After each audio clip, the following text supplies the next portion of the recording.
Olá, tudo bem? Errar é humano, mas reconhecer o erro e recomeçar é divino.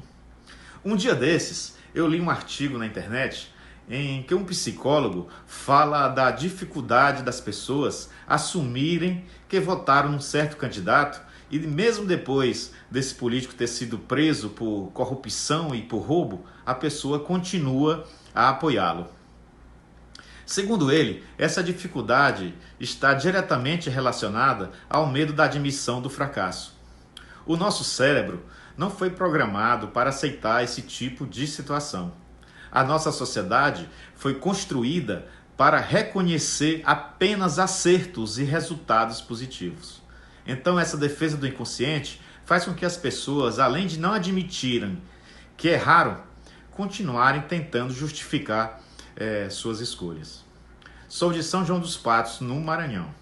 Lá na minha cidade, como em todas as cidades do Brasil, sem exceção, existe a política do favorecimento entre pessoas envolvidas nas campanhas eleitorais e entre partidos que dominam e filtram a escolha desses candidatos, que às vezes, invariavelmente, entram no jogo político de exploração do erário público, mesmo que inicialmente estejam carregados de boas intenções. Não existe o mínimo indício de que as políticas públicas vão, em primeiro lugar, atender à demanda real da sociedade, da população. As ações só são executadas quando há, em primeiro lugar, a vantagem e o proveito econômico ou eleitoral para o grupo político que as executa. O povo vota, infelizmente, de uma forma lúdica e irresponsável. O voto é tratado realmente como moeda de troca. É comum nessas cidades se ouvir coisas assim: ah, eu ia votar no candidato X, mas agora vou votar no candidato Y, porque não posso perder o meu voto. Veja que a pessoa está preocupada em ganhar uma disputa pessoal. Não interessa qual candidato ele vai colocar lá. Essa pessoa está preocupada em ter o seu voto vencedor. Existe o efeito manada, é que quando a tendência daquele grupo social que a pessoa frequenta tende a votar num certo candidato. E para que essa pessoa não se sinta excluída, ela vota de acordo com o grupo.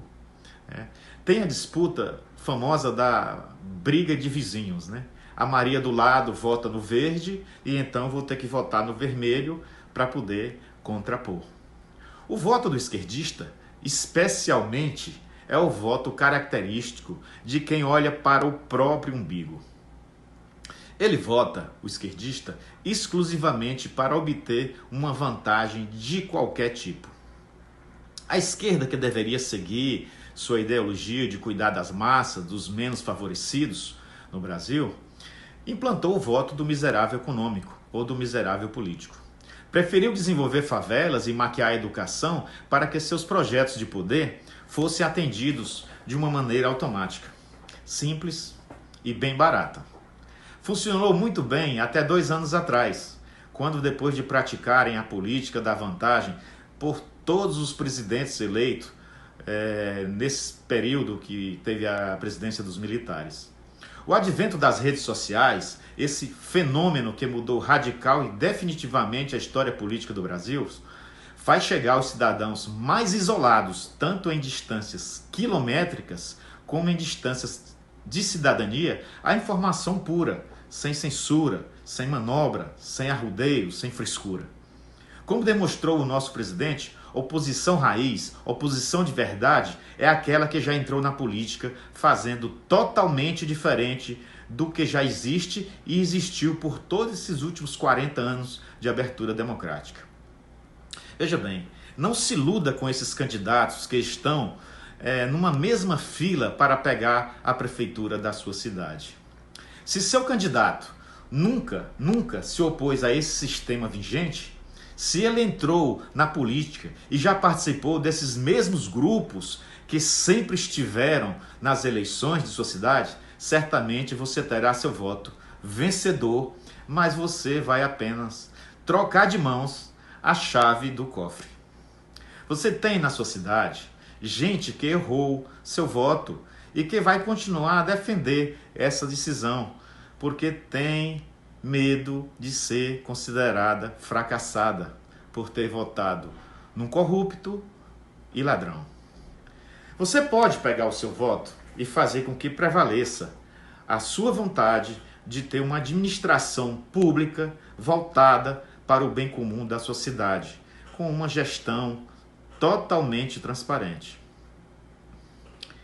Mas não vai ser votando nos tradicionais grupos políticos que sempre existiram por aí. Meu nome é Pedro Ramos, sou apenas um eleitor com uma opinião.